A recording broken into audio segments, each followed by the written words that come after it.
Quel est l'intérêt ou quels sont les intérêts de nos difficultés ou de nos problèmes? Bonjour à tous, je suis ravi de vous retrouver pour cette nouvelle vidéo. Si vous arrivez sur ma chaîne pour la première fois, bienvenue à vous. Je me présente rapidement. Je m'appelle Nils Guérin et j'accompagne depuis de plus de 15 ans maintenant, et oui, un an de plus. Le temps passe. Les personnes hypersensibles et les personnes atypiques à s'épanouir, à se réaliser et avoir de meilleures relations avec elles-mêmes déjà et puis avec les autres. Alors aujourd'hui, j'avais envie de parler de difficultés, de problèmes, de galères, appelez ça comme vous voulez, et pas pour en parler à proprement parler, parce que ça, c'est très vaste comme sujet, mais c'est surtout parce que finalement, on ne peut pas échapper à certaines difficultés, que ça soit des difficultés ou des problèmes de santé, que ça soit des problèmes de relations conjugales, relations amicales, que ça soit des difficultés au travail, que ça soit lié à des problèmes d'estime, de manque de confiance, etc. De toute façon, on ne peut pas échapper à ce genre de galère, comme on ne peut pas échapper aux saisons, au froid l'hiver, au chaud l'été, etc., etc. Donc pour moi, ce qui va être le plus important finalement vis-à-vis de ces difficultés, c'est de voir comment on les aborde et qu'est-ce qu'on en fait. Voilà, en fonction de comment j'aborde mes difficultés et de ce que j'en fais, eh bien, je vais peut-être soit en sortir grandi, soit en sortir amélioré quelque part, soit atteint, affecté et puis peut-être plus craintif, peut-être plus dans une dynamique de crainte, de peur, d'appréhension pour éviter que ça se reproduise. Donc en fait, pour moi, voilà, ça change tout. La difficulté en soi, elle est relativement, j'ai envie de dire, neutre. Alors quand je dis neutre, bien sûr qu'elle a tous ses inconvénients aussi, mais pour moi, dans cette vidéo, c'est peut-être d'aborder nos difficultés sous un angle différent. Alors j'imagine que vous le faites peut-être déjà avec vos propres moyens, mais c'est une espèce de partage. Voilà, moi je vous donne mes quelques astuces, la manière dont éventuellement vous pourriez les aborder. Et donc pour moi, une des premières choses, après j'ai pas hiérarchisé ce que je vais vous proposer là, mais une des premières choses qu'on pourrait faire vis-à-vis des difficultés, c'est vraiment se dire quels sont les avantages, les bénéfices de sa difficulté. Encore une fois, là, je vais vraiment chercher à modifier le rapport que nous attribuons aux difficultés, la relation finalement que nous attribuons aux difficultés, plutôt que la difficulté elle-même dans un premier temps. Donc là, on rentre en relation dans sa difficulté et plutôt que de se dire pourquoi je vis cette galère, pourquoi je suis dans cette difficulté, pourquoi j'arrive pas à avoir plus confiance en moi, pourquoi j'arrive pas à retrouver mon état de santé et toutes ces questions finalement qui n'apportent pas forcément de solution. Vous voyez, pour moi, c'est capital de poser des bonnes questions parce que la qualité de la réponse va être directement liée à la qualité de la question. Et c'est vrai que parfois, quand on aborde nos difficultés, nous les abordons avec, avec des angles qui sont pas vraiment intéressants en fait. Et c'est pas du tout parce qu'on le fait exprès. C'est juste parce qu'on n'a pas forcément appris et puis qu'on n'y a pas pensé. Voilà. Donc moi, je vous propose quelques pistes de réflexion. Après, vous en ferez ce que vous voulez. Donc voilà. Encore une fois, vraiment, de vous poser la question éventuellement. Quel est l'intérêt ou quels sont les bénéfices de ma difficulté? Alors on pourrait dire, il n'y en a pas, moi je comprends pas, ta question elle est nulle, Nils, franchement, moi je suis en galère depuis 6 mois, il n'y a aucun intérêt à ça.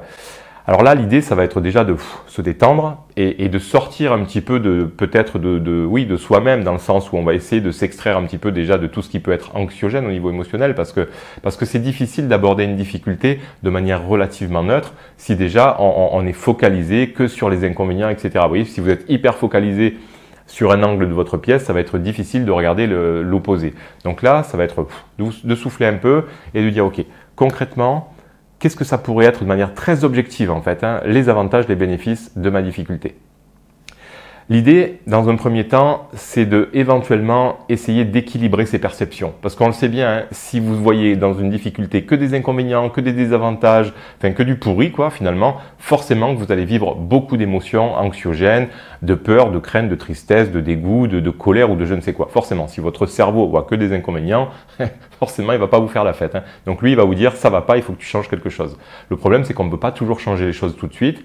Et par contre, ce qu'on peut faire, c'est équilibrer ses perceptions. Donc le fait de se poser la question qu'est-ce qu'il peut y avoir comme bénéfice, peut-être que ça peut permettre de rééquilibrer un petit peu ses perceptions. Et encore une fois, c'est pas parce que nous rééquilibrons nos perceptions et que progressivement on peut voir quand même des bénéfices à une situation que l'on considère comme un problème, c'est pas parce que j'y vois quand même un peu plus de bénéfices et un peu plus d'avantages et que je rééquilibre mes perceptions, c'est pas pour autant que ça va en faire une préférence. On est d'accord, L'idée, c'est simplement de voir la situation de manière un petit peu plus objective, un petit peu plus neutre. Alors, par exemple, je vais vous donner des exemples et surtout vous sentez pas forcément concerné parce que moi je vous connais pas, je donne des exemples comme ça et je sais pas absolument ce qui se joue pour vous de manière précise dans votre contexte et en fonction de ce que vous vivez et pourquoi vous le vivez. Donc moi, c'est juste des exemples. À vous après de les prendre, de les décortiquer et de voir ce que vous pouvez en faire dans votre propre réalité. On va prendre une personne qui est malade, qui a des difficultés de santé. Alors, je ne prends pas des cas extrêmes. Il y a une personne qui est malade et qui a du mal à se débarrasser des symptômes. Alors, peu importe la maladie, mais qui a du mal à se débarrasser des symptômes. Alors, quels pourraient être les avantages de la maladie? Alors, forcément, on pourrait dire, oui, il n'y a aucun avantage, le mieux c'est d'être en santé, etc. Bon, ok, j'entends, c'est très bien, ok, je peux comprendre qu'il y ait beaucoup d'inconvénients. Moi, le premier, je préfère largement être en santé. Par contre, on pourrait le prendre à l'envers aussi. Qu'est-ce qu'on peut moins faire quand on est en bonne santé?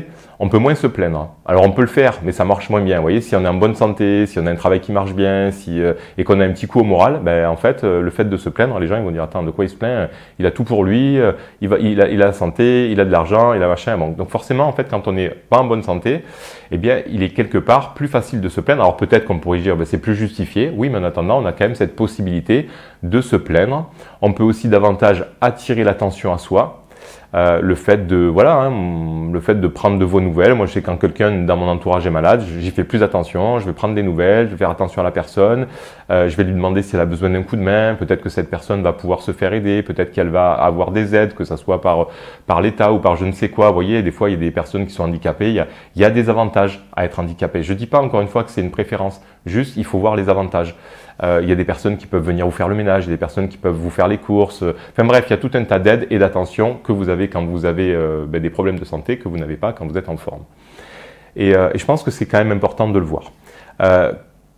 Qu'est-ce qu'il pourrait y avoir vis-à-vis d'un problème personnel comme je manque de confiance en moi? On pourrait dire aucun intérêt, ça m'empêche de me réaliser dans mon travail, ça m'empêche d'exprimer mes idées correctement, ça m'empêche juste d'exprimer qui je suis, ça m'empêche d'avoir de meilleures relations. Ok, j'entends. Par contre, peut-être qu'aussi le manque de confiance nous préserve, nous protège. Le manque de confiance peut nous éviter de nous mettre un peu trop en avant. Vous voyez, une personne qui a vraiment pas confiance en elle ne va pas forcément prendre la caméra comme je peux le faire, mettre des vidéos sur YouTube et donc d'une certaine manière ne va pas avoir non plus les inconvénients en fait de ce qu'il pourrait y avoir derrière ça, parce que si vous approuvez pas du tout ma vidéo, ma façon de travailler, vous pouvez très bien me mettre un commentaire complètement pourri, me dire franchement Nils, t'es nul, t'es trollé, tes idées elles sont pourries, tu parles comme un manche, vous voyez, et ça, quand on a un petit peu plus confiance et qu'on le fait, c'est pas pour autant que derrière, il n'y a pas des inconvénients, vous voyez, parce que forcément, on s'expose davantage. Donc, une personne qui manque de confiance, d'une certaine manière, a au moins l'avantage de se préserver, de préserver un peu son intégrité psychologique et émotionnelle, le fait de ne pas trop s'exposer. Donc voilà, c'est juste ça. Essayez de voir vraiment quels sont les avantages de vos difficultés. Et là, on pourrait prendre absolument toutes les problématiques. Vous manquez d'argent, vous allez fantasmer la personne qui en a beaucoup. L'avantage, je vous donne des exemples simples. Après, c'est vraiment à vous de... Une personne qui manque d'argent, si on l'a choisie, par exemple, si elle est en relation amoureuse, par exemple, on est sûr quelque part qu'on l'a choisie davantage pour ce qu'elle est, sauf si elle a des autres avantages matériels, etc. Mais on va dire qu'on imagine que la personne n'a pas trop de biens matériels, pas trop d'argent, etc. En principe, on pense qu'on va plutôt aller vers cette personne pour ses valeurs, pour ce qu'elle est, etc. Si on a beaucoup d'argent, il est possible aussi qu'on nous ait choisi, pas forcément pour ce que nous sommes, mais pour tous les bénéfices qu'on pourrait avoir à être avec soi. Vous voyez, donc ça c'est tout un tas de petites questions qu'on peut se poser pour voir quand même les avantages que nous avons face à nos difficultés. Donc ça, c'est un premier point. Un deuxième point qui peut être intéressant aussi d'aborder, c'est sur quoi je mets de la valeur à rester dans cette difficulté. Par exemple, encore une fois, je manque d'argent et puis j'ai du mal à faire autrement et je galère tous les mois, je suis à découvert, etc. Ok. Sur quoi je mets de la valeur? Alors peut-être que c'est des suppositions, hein, encore une fois, c'est à vous de voir comment ça s'articule dans votre vie. Mais peut-être que je mets de la valeur encore une fois, sur mon intégrité psychologique ou émotionnelle ou sur ma protection en n'essayant pas peut-être d'autres choses, en n'allant pas demander une augmentation à mon patron, peut-être en n'allant pas postuler à des postes où je me sens pas encore capable, vous voyez. Donc quelque part peut-être aussi, je mets de la valeur sur ma sécurité, même si on est d'accord, à moyen et à court terme, enfin même à moyen, court, moyen et long terme, des fois c'est pas épanouissant, on est d'accord, c'est pas forcément épanouissant.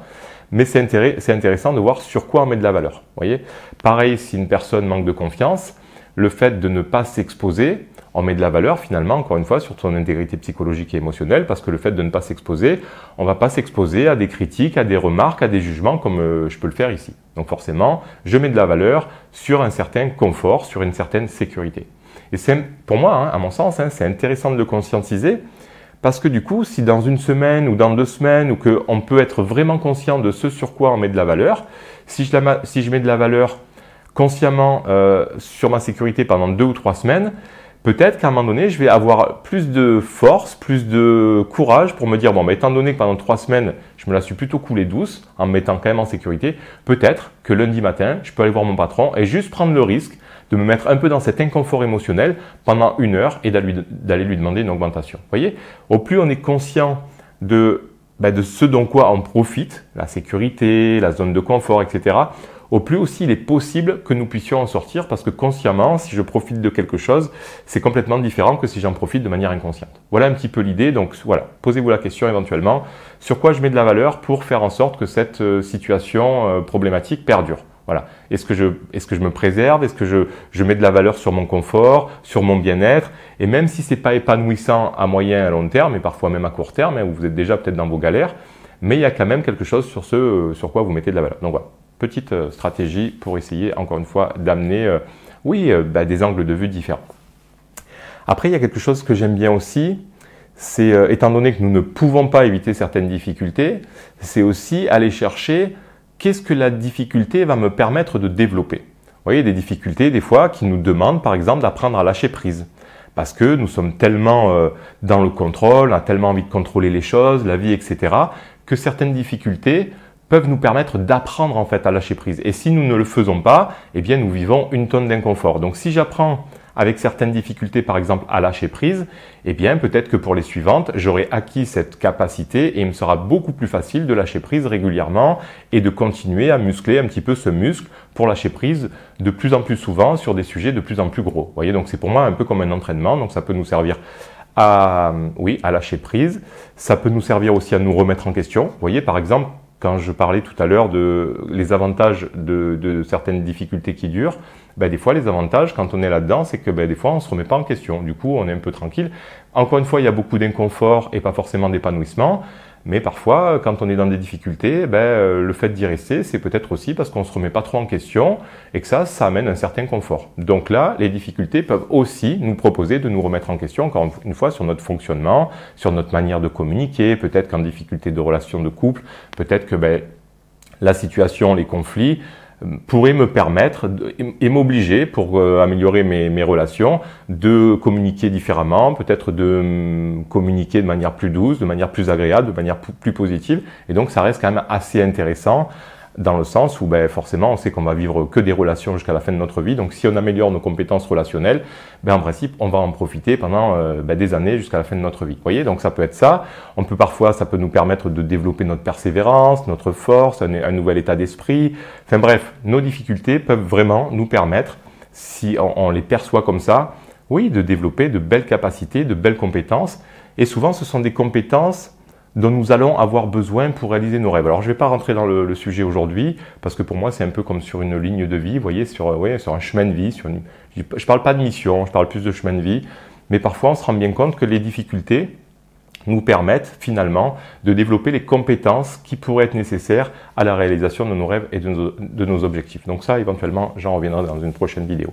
Mais voilà, ça peut être tout un tas de choses, finalement, comme ça, qui peuvent être super intéressants, parce que sinon, si on ne fait pas ça, en fait, on subit la difficulté. Vous voyez, et le fait de subir la difficulté, on va juste vivre les inconvénients, la souffrance, la douleur, tout ce qui est désagréable en fait dans la difficulté, et on ne va pas profiter de tous les avantages et de tous les bénéfices, conscient de se dire oui, en fait, ça me permet de renforcer telle ou telle qualité intérieure ou telle force ou tel état d'esprit ou telle gestion des émotions. Enfin bref, j'en passe et des meilleurs.